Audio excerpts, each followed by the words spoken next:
नाज़रीन, ईरान गजा की मदद को पहुंच चुका है और फाइनली ईरान की जानिब से बहुत बड़ा हमला इस वक्त इसराइल पर कर दिया गया है। तारीख साज और भयानक तरीन हमला ईरान की जानिब से इसराइल पर कर दिया गया है और आलमी जंग का अब ऑफिशियली इस हमले के साथ आगाज हो चुका है, क्योंकि जिस जुल्म की बुनियाद गजा में रखी गई थी, आपको बता दिया था कि आलमी जंग से पहले अब यह मामला रुकने वाला नहीं है। तो ईरान अब पहला मुल्क नाज़रीन बन चुका है गजा जंग के बाद, पहला मुल्क जिसने इसराइल के ऊपर बराह रास्त हमला किया। यानी लेबनान से या यमन से या इराक शाम से हमले हुए हैं तो वहां पर तंजीमों ने हमले किए हैं। हौसी भी एक बहुत बड़ी तंजीम है जिनके पास बहुत बड़ा इलाका है, बतौर रियासत यमन ने हमला नहीं किया। तो यह गजा जंग के बाद यह पहला मुल्क है जिसने इसराइल के ऊपर बराह रास्त हमला किया है। तो ईरान ने अपना अहद निभा दिया है, ठीक है ना। बाकी सब सत्तू पीकर सोते रहे, वो ओआईसी का दूसरा इजलास तक नहीं बुला सके और आज ईरान ने बराह रास्त इसराइल के ऊपर हमला कर दिया है और तेल अवीव पूरा इसराइल धमाकों से गूंज उठा है। उनका आसमान जो है वो भरा हुआ है hundreds of drones, cruise missile, ballistic missile,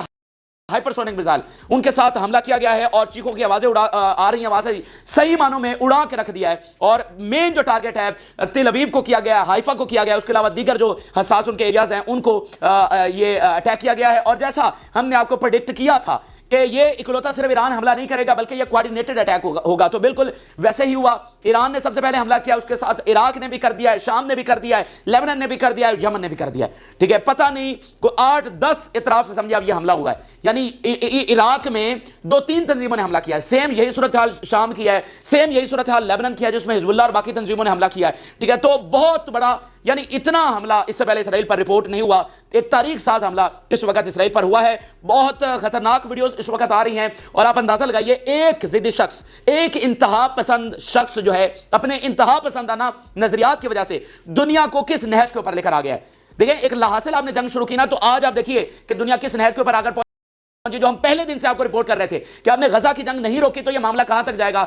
आज भी अगर आपको लगता है कि आलमी जंग एक अफसाना है तो इससे बड़ा आपको सबूत और क्या चाहिए। मैंने आपको बता दिया कि आलमी जंग इस हमले के साथ ऑफिशियली शुरू हो चुकी है और यह जो फितना है इसके इख्तिताम का अब वक्त आ चुका है। फलस्तीनी नाज़रीन हजारों की तादाद में वो मस्जिद अक्सा पहुंच गए। इधर से ईरान का हमला हुआ और वो बैरियर तोड़ते हुए इसराइली फौज से क्लैशेस करते हुए इस वक्त मस्जिद अक्सा में पहुंच चुके हैं। और गजा में पहली बार, जब से ये जंग शुरू हुई है, पहली बार ऐसा हुआ है कि गजा के ऊपर कोई इसराइली प्लेन नहीं है, क्योंकि सारे जो इसराइली प्लेन्स हैं वो सारे बॉर्डर्स के ऊपर चले गए हैं। वो जो ड्रोन्स और मिसाइल जो अटैक हो रहा है उसको नाकाम बनाने, उनको इंटरसेप्ट करने के लिए। तो गजा में एक तरह से एक खुशी का एक तासुर जरूर है, लोग वहां पर इकट्ठे हो रहे हैं और उनको चले, इतना तो सारा हुआ कि कोई ना कोई मुल्क तो उनकी मदद को पहुंचा है। अच्छा, अब नाज़रीन बहुत हंगामी हालात हैं, मीटिंग हो रही है इस वक्त नेतन्याहू की बंकर के अंदर। उधर सेम टाइम के ऊपर व्हाइट हाउस के अंदर बाइडन की सुप्रीम जो उनकी नेशनल सिक्योरिटी काउंसिल है उसकी मीटिंग जारी है, ठीक है। अभी बताया जा रहा है कि अगले घंटों के अंदर इसराइल और अमेरिका, ये सुन लीजिए बात, इसराइल और अमेरिका अगले घंटों के अंदर ईरान पर हमला करने जा रहे हैं। ये इस वक्त इसराइली मीडिया रिपोर्ट कर रहा है। इसराइली मीडिया ने जो कैप्शन दिया उसने कहा कि there will be earthquake in Iran, ये इसराइली मीडिया कह रहा है। इसके साथ साथ रशिया के अंदर भी पूरी तरह से उन्होंने स्टेट ऑफ हाई अलर्ट जो है वो जारी कर दिया है और इस वक्त जो अमेरिकी जहाज हैं वो भी तमाम बॉर्डर्स के ऊपर जो बचा रहे हैं, यानी कि डिफेंड कर रहे हैं पूरी तरह से। अमेरिकी जहाज भी उसमें शामिल है, उनके वॉरशिप्स भी शामिल हैं, उनका एयर डिफेंस भी शामिल है जो ड्रोन्स और मिसाइलों को नाकाम बना रहा है। अच्छा, ये ताज़ा तरीन इस वक्त तफसीलात आई हैं, आपके साथ शेयर करने जा रहे हैं। पूरी तरह से सूरत हाल बदल गई है ईरान के हमले के साथ और तारीख में, 75 साल की तारीख में पहली बार ऐसा हो गया है कि ईरान ने बरह रास्त इसराइल पर हमला किया है। सारे अरबों ने जंग करके देख ली, ईरान कभी जंग में नहीं आया, आज बरह रास्त उसने हमला कर दिया। तो आप देखिए ये कितने तारीख साज घंटे हैं, ये कितने तारीख साज दिन हैं जो पूरी दुनिया को रीशेप करने जा रहे हैं, ठीक है। तो ये तफसीलात आपके साथ शेयर करने जा रहे हैं। जिन लोगों ने चैनल को सब्सक्राइब नहीं किया उनसे रिक्वेस्ट करेंगे कि चैनल को जरूर सब्सक्राइब कर लें ताकि हर आने वाली वीडियो आप तक पहुंच सके। नाज़रीन, मैं हमले की तफसीलात आपके सामने रखता हूं, लेकिन दो बातें रूस के हवाले से मैं पहले आपके साथ शेयर करना चाहता हूं जो इस सूरत हाल को समझने के लिए आप बहुत जरूरी है। इस हमले से नाज़रीन एक घंटा पहले, ठीक 1 घंटा पहले, जो रूसी वजीर खारजा हैं उनकी ईरानी वजीर खारजा के साथ बात होती है, ठीक 1 घंटा पहले। तो बात यह है कि 1 घंटे के बाद ईरान हमला कर रहा है। तो मुझे बताइए, क्या रूस की मुशावरत के बगैर यह हमला हो रहा है? रूस की ग्रीन लाइट या उनकी मर्जी या उनकी हाँ के बगैर यह हमला हो रहा है? अभी शाम में हमले शुरू हो जाएंगे इसराइल के, तो शाम में रशिया बैठा हुआ है, तो क्या उनके सारे उसमें मुशावरत नहीं है? जो 20 जंगी बेड़े उनके यहां पर पहुंचे हुए हैं। तो ये पूरी तरह से ये बात आपको समझाना मैं चाह रहा हूं कि रूस पूरी तरह से इसमें शामिल है और उनकी मुशावरत से हमला हुआ है। फिर इसी दौरान अगली बात सुनिए, प्यूटन का स्टेटमेंट आया है। और प्यूटन का क्या स्टेटमेंट आया? प्यूटन कह रहा है कि अगर इस वक्त आलमी जंग छिड़ जाए तो दुनिया में 2 साइड्स होंगी, यानी जो लड़ रही होंगी उनमें 2 साइड्स कौन सी है? उसने कहा रशिया, चाइना, ईरान, यमन और नॉर्थ कोरिया, ये एक साइड होगी और दूसरी तरफ नेटो यानी अमेरिका, बरतानिया, फ्रांस और बाकी जो नेटो मालिक है Germany and plus Israel. Israel NATO का मेंबर नहीं है, तो नेटो प्लस इसराइल ये एक तरफ है और बाकी ये मुल्क एक तरफ है। तो अगर इस वक्त आलमी जंग छिड़ जाए तो उसने सवाल किया आप कौन से साइड पे होंगे? तो मुझे बताइए इस सूरत हाल में प्यूटन का यह स्टेटमेंट आना, चले कोई मेरे जैसा अदना बंदा जज्बात में आकर बात करे तो आप कह सकते हैं कि ठीक है जी इमोशंस में हम बह गए। प्यूटन इस वक्त यह स्टेटमेंट जारी कर रहा है और उसका वजीर खारजा 1 घंटा पहले बात कर रहा है। और अभी खबर यह है कि रशिया ने यानी पूरी तरह से अपनी फोर्सेस को स्टेट ऑफ हाई अलर्ट का वो जारी कर दिया। उनकी शाम में इधर उधर हर तरफ जो रशियन फोर्सेस हैं वो अलर्ट के ऊपर हैं कि किसी भी वक्त अभी कुछ भी होने जा रहा है। अच्छा, अब जरा हम आते हैं जो हमले की तफसीलात हैं। बिल्कुल जिस तरह से हमने पिछली वीडियोस में आपको अपडेट किया, जिस तरह इंटेलिजेंस रिपोर्ट्स आई कि इस तर्ज का हमला होगा, इस तरह हंड्रेड्स ऑफ ड्रोन्स और मिसाइल फायर किए जाएंगे, इस एयर स्पेस से गुजरेंगे, बिल्कुल ये उसी के मुताबिक हमला हुआ है और पूरी तरह से इसराइल को सबक सिखा दिया गया है। बहुत पावरफुल हमला यह रिपोर्ट हो रहा है और नज़ीर सैकड़ों cruise missile, hypersonic missile, drones, ballistic missile सब दाग दिए गए।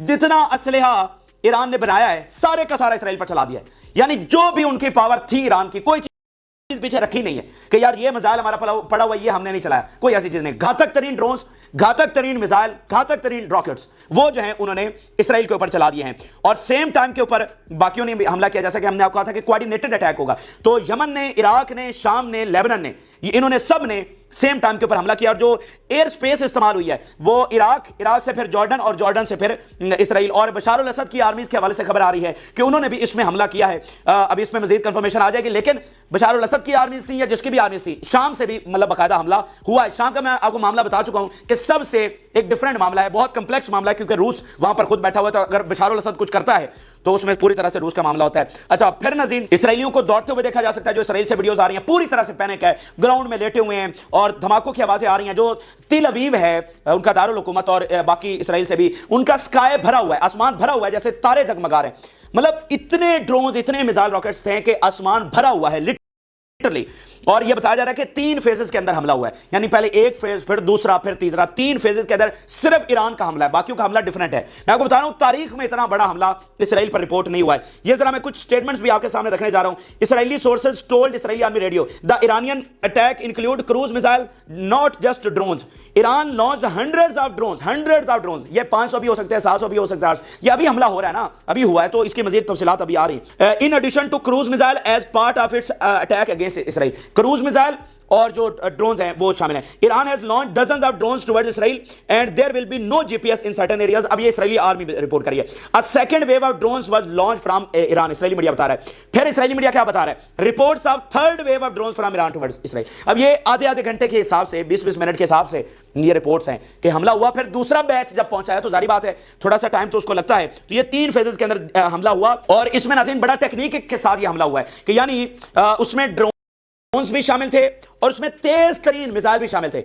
और यह इसलिए था कि इंटरसेप्ट उनको ना किया जा सके, यानी लो अल्टीट्यूड पर चलने वाले ड्रोन्स भी थे और तेज तरीन हाइपरसोनिक, बैलिस्टिक, क्रूज में तेज तरीन जो मिसाइल है वो भी इसमें शामिल थे ताकि वो इंटरसेप्ट करने में उनको। ये न्यूयॉर्क टाइम इस टेक्निक के हवाले से लिख रहा है, Iran is trying to synchronise the drone attack with faster moving missiles which will be launched later. अब ये सेम टाइम के ऊपर न्यूयॉर्क टाइम की खबर आई कि ये सिंक्रोनाइज करने की कोशिश कर रहा है। According to American intelligence source the drones may be distraction for launching missiles from Iran. के ड्रोन्स पहले फायर हुए और इसराइली मीडिया इसको अमेरिकन इंटेलिजेंस के मुताबिक बता रहा है। अब ये वो हमला जब हो रहा है तो ये साथ साथ हम आपके साथ शेयर कर रहे हैं कि यानी वहां से जो इसराइली मीडिया, मतलब इधर आसमान में ड्रोन्स हैं और साथ ये चीजें जो है वो डिस्कस हो रही हैं और मीडिया पर सामने आ रही हैं कि वो कह रहे हैं कि ये जो ड्रोन्स अब पहुंच गए तिल अवीव में, हो सकता है कि ये डिस्ट्रैक्शन हो कि हमें इधर बिजी करके पीछे से जो है वो मिसाइल लॉन्च किए जाएं। तो ये सूरत हाल है। अच्छा, फिर नज़ीर इसराइली मीडिया का आप रिपोर्ट देखिए, the Iranian attack includes hundreds of attacking drones. और इसके अलावा वो बता रहे हैं कि इन्होंने तिल अवीव के साथ साथ हाइफा सबसे प्राइमरी बंदरगाह, सबसे प्राइमरी एरिया,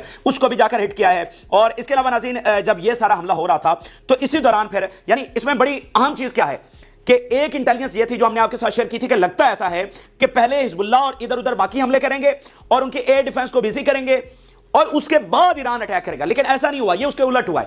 पहले ईरान ने हमला किया है ड्रोन्स के साथ, मिसाइल के साथ, एंड फिर उसके यानी उनका हमला हुआ 15 मिनट के बाद, 15-20 मिनट के बाद जब उनके ड्रोन्स और मिसाइल पहुंच गए तो उसके बाद बाकियों ने हमला किया है। ठीक है, ये इस तरह से यानी उलट हुआ है। हम कह रहे थे कि पहले ये करेंगे उसके बाद ईरान करेगा, पहले ये डिस्ट्रैक्ट करेंगे, उनके एयर डिफेंस को बिजी करेंगे, लेकिन पहले ईरान ने खुद किया और फिर बाकियों ने किया।